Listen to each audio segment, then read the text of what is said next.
So Jason, safe metadata, that makes a lot of sense. Could you talk a little bit about security in the context of DAM and what that means to customers? Sure. One of the things that's kind of interesting, of course, is you make smart assets, right? So the assets have all the descriptive information in them, and an example would be price. That's possibly a little awkward, right? So there are things that you want to be able to have in the asset that you'd like to follow through with. So the solutions to that we have in MediaBeacon are things like stripping the metadata, and everybody has stripping the metadata. And by default, most of the industry just strips the metadata by default, right? So it's super safe because your house is completely safe because I burned it down. No one's getting in there. So the thing that we need is something better. We need something better than burning down your house to make sure that nobody can break into it. Right. So what we have is things called encryption or reference metadata, right?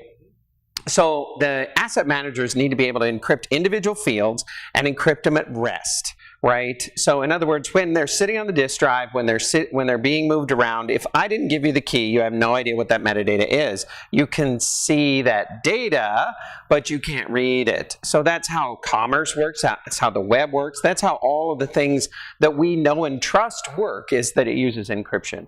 So what we need to have is the ability to have that encryption, and that's part of the technology that we supply. And we also have the ability to have reference metadata, where you have a thing called a doc ID, which is a unique identifier for the asset, and then you can refer to data in other systems based on it. If that data is either updated constantly, ephemeral, or if it's so secretive that you don't even want to put it in the asset ever, even if they get the key.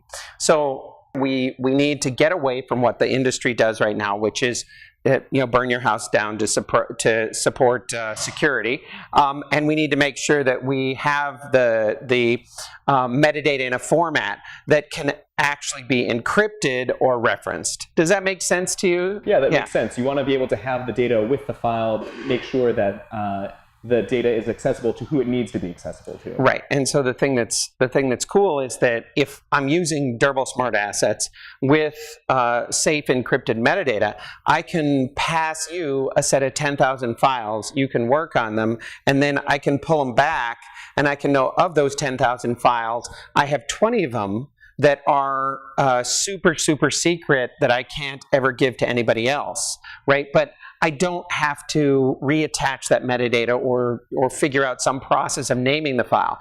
What I can do then is I can have it go through a process through a bunch of providers, and then it can come back to me and I can know everything about it still. And that safe data was never read by anybody who touched that file. So that's what safe metadata is all about. Awesome. Cool. Great.